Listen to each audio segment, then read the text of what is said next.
இந்த வீடியோவில் என்ன பார்க்க போகிறோம் அப்படின்னு பார்த்தா யூனியன் பப்ளிக் சர்வீஸ் கமிஷன்லேருந்து ஒரு சூப்பர் ஜாப் வேகன்சி வெளியிட்டிருக்காங்க. அதை பற்றி தான் பார்க்க போகிறோம். அதாவது என்ன சொல்லியிருக்காங்க அப்படின்னு பார்த்தோன்னா, last date of submission application வந்து 25/3/2025. அசிஸ்டன்ட் கமாண்டன்ட் அந்த வேகன்சி வந்து எடுக்கிறதா சொல்லியிருக்காங்க. அவங்களோட வெப்சைட் கொடுத்துருக்காங்க, நீங்கள் ஒரு தடவை செக் பண்ணி பார்த்துக்கோங்க. அப்ளை மோடு வந்து என்ன சொல்லியிருக்காங்க அப்படின்னு பார்த்தோன்னா ஆன்லைன் அப்ளை தான்.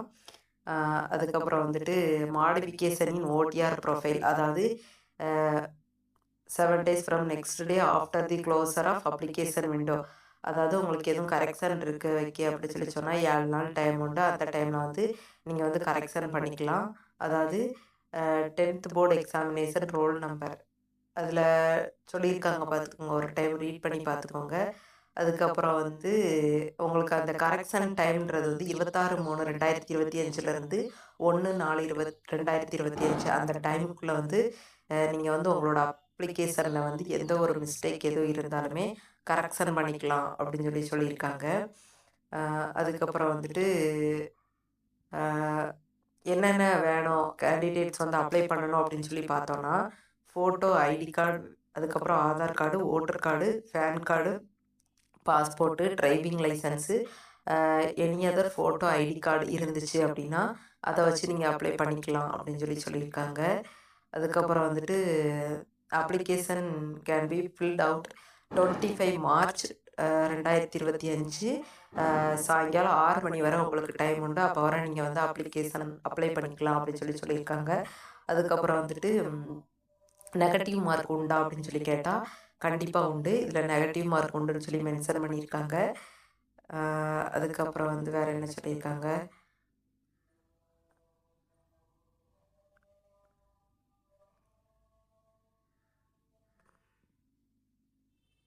அதுக்கப்புறம் வந்துட்டு இதில் எந்த மாதிரி போஸ்ட்லாம் இதில் கீழே வரும் அப்படின்னு பார்த்தோன்னா, பிஎஸ்எஃப்லேருந்து ஒரு 24 வேகன்சி, சிஆர்பிஎஃப்லேருந்து ஒரு 204 வேகன்சி, சிஐஎஸ்எஃப்லேருந்து ஒரு 92 வேகன்சி, ஐடிபிபிலேருந்து 4 வேகன்சி, எஸ்எஸ்பியிலேருந்து 33 வேகன்சி, மொத்தம் உங்களுக்கு வந்து ஒரு 357 வேகன்சி இருக்கும் அப்படின்னு சொல்லியிருக்காங்க. அதுக்கடுத்து வந்து எங்கெல்லாம் உங்களுக்கு வந்து சென்டர்ஸ் இருக்கும், எக்ஸாம் சென்டர் இருக்கும் அப்படின்னு சொல்லி பார்த்தோன்னா, Chennai, Dispur, Kolkata and Nagpur allotment of centres, இங்கெல்லாம் சென்டர்ஸ் வந்து உங்களுக்கு அலாட் பண்ணியிருப்பாங்க அப்படின்னு சொல்லியிருக்காங்க. ஃபஸ்ட்டு அப்ளை, ஃபஸ்ட் அலாட், அதாவது ஃபஸ்ட்டு அப்ளை பண்ணுறவங்களுக்கு மட்டும் இந்த மாதிரி சென்டரில் வந்து இருக்கும் அப்படின்ற மாதிரி சொல்லியிருக்காங்க.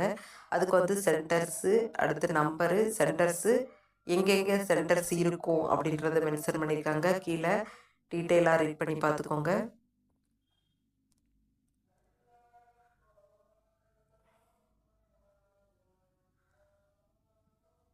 அதுக்கடுத்து என்ன சொல்லியிருக்காங்க அப்படின்னு பார்த்தோன்னா, ரிட்டன் எக்ஸாம் இதில் உண்டு. ரிட்டன் எக்ஸாம் கம்பல்சரி உண்டு. ரிட்டன் எக்ஸாமில் வந்து பேப்பர் 1 அண்டு பேப்பர் 2ன்னு சொல்லி 2 டைப் உண்டு. ஃபஸ்ட்டு பேப்பர், அதாவது 3rd ஆகஸ்ட் 2025 வந்து உங்களுக்கு எக்ஸாம் இருக்கும் அப்படின்ற மாதிரி சொல்லியிருக்காங்க. பார்த்தோன்னா general studies, SA and comprehensive, அது உங்களுக்கு ஒரு 200 மார்க்குக்கு இருக்கும் அப்படின்னு சொல்லியிருக்காங்க. அடுத்து ஃபிசிக்கல் எஃபிஷியன்சி டெஸ்ட்டில் என்ன சொல்லியிருக்காங்க அப்படின்னு பார்த்தா, மேல் அண்ட் ஃபீமேல் வந்து 100 மீட்டர்ஸ் ரேஸ், மேலாக இருந்தால் 60 செகண்ட்ஸும், ஃபீமேலாக இருந்தால் 80 செகண்ட்ஸும் நீங்கள் வந்து ஓடணும் அப்படின்னு சொல்லியிருக்காங்க. அதுக்கப்புறம் 800 மீட்டர் ரேஸ், அதில் வந்து 3 minutes 45 seconds உங்களுக்கு கொடுப்பாங்க. மேல் கேண்டிடேட்டாக இருந்தால். ஃபீமேல் கேண்டிடேட்டாக இருந்தால் 4 minutes 45 seconds கொடுப்பாங்க. லாங் ஜம்புக்கு வந்து மேல்ஸுக்கு வந்து 3.5 meters 3 chances கொடுப்பாங்க. ஃபீமேலாக இருந்தால் 3.0 meters அண்ட் 3 chances வந்து கொடுக்காங்க. ஷார்ட் புட்டுக்கு வந்து உங்களுக்கு 7.26 kg 4.5 metersக்கு 3 chances கொடுக்குறதா சொல்லியிருக்காங்க. ஃபீமேல்ஸுக்கு வந்து அது கிடையாது அப்படின்னு சொல்லியிருக்காங்க. அடுத்து வந்து இன்டர்வியூ, அடுத்து பர்சனாலிட்டி டெஸ்ட் சொல்லியிருக்காங்க. இதில் வந்து நீங்கள் வந்து 150 மார்க் வந்து உங்களுக்கு இருக்கும் அப்படின்னு சொல்லியிருக்காங்க. அடுத்து மெடிக்கல் ஸ்டாண்டர்ட் டெஸ்ட் கொடுத்துருக்காங்க. அதுக்கப்புறம் ஃபைனல் செலெக்ஷன் மெரிட் லிஸ்ட்டில் எடுப்பாங்க. அடுத்து பேப்பர் 1 பொறுத்த வரைக்கும் உங்களுக்கு என்ன இருக்கும் அப்படின்னா, ஜென்ரல் எபிலிட்டி அண்ட் இன்டெலிஜென்ஸ் கொடுத்துருப்பாங்க. அது அப்ஜெக்டிவ் டைப்ஸில் வந்து மல்டிபிள் சாய்ஸில் இருக்கிறதா சொல்லியிருக்காங்க. அடுத்து general mental ability, general science, அப்படின்னு சொல்லிட்டு உங்களுக்கு சிலபஸை பொறுத்த வரைக்கும் என்னென்ன இருக்கும், current event and national and integration importance, Indian polity, history of India, Indian and world geography, இதெல்லாம் உங்களுக்கு ஃபஸ்ட் பேப்பருக்கு இருக்கும். அண்ட் செகண்ட் பேப்பரை பொறுத்த வரைக்கும் general studies, SA and comprehensive part A and part B இருக்கும் அப்படின்னு சொல்லியிருக்காங்க.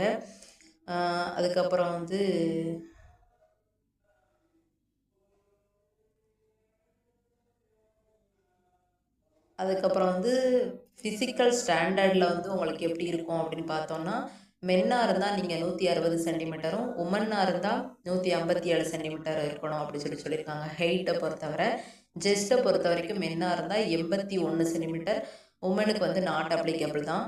அதுக்கப்புறம் வெயிட் வந்து 50 கேஜி இருக்கணும். உமனாக இருந்தால் நீங்கள் 46 கேஜி இருக்கணும் அப்படின்னு சொல்லியிருக்காங்க.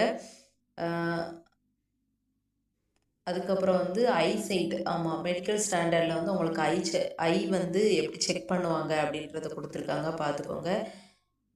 அதுக்கப்புறம் வந்து 18 சென்டிமீட்டர்ஸ் ஏஜ் இன் இயர், எவ்வளோ ஏஜுக்கு வந்து எவ்வளோ ஹைட் இருக்கணும், ஜெஸ்ட் எவ்வளோ இருக்கணுன்ற மாதிரி மென்ஷன் பண்ணியிருக்காங்க. ஒரு டைம் ரீட் பண்ணி பார்த்துக்கோங்க.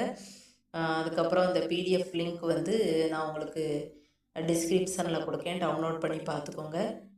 மேலும் இது மாதிரி ஒரு சூப்பரான ஜாப் வேக்கன்சி வீடியோவில் பார்ப்போம் ஃப்ரெண்ட்ஸ். இந்த மாதிரி வீடியோ வந்து நீங்கள் தெரிஞ்சுக்கணும் ஜாப் வேக்கன்சி பற்றி அப்படின்னு சொன்னால் நம்ம சேனலை லைக் பண்ணுங்கள், ஷேர் பண்ணுங்கள், அண்ட் உங்கள் ஃப்ரெண்ட்ஸுக்கு வந்து தெரியப்படுத்துங்க. அதுவும் இல்லாமல் உங்கள் டிஸ்ட்ரிக்டில் உள்ள ஜாப் வேக்கன்சி பற்றி தெரிஞ்சுக்கிடணும் அப்படின்னு சொன்னால் நீங்கள் கமெண்டில் என்ன டிஸ்ட்ரிக் அப்படின்னு சொல்லி மென்ஷன் பண்ணுங்கள். உங்கள் டிஸ்ட்ரிக்டான ஜாப் வேக்கன்சியும் அடுத்தடுத்து போட ட்ரை பண்ணுறேன். Thank you friends.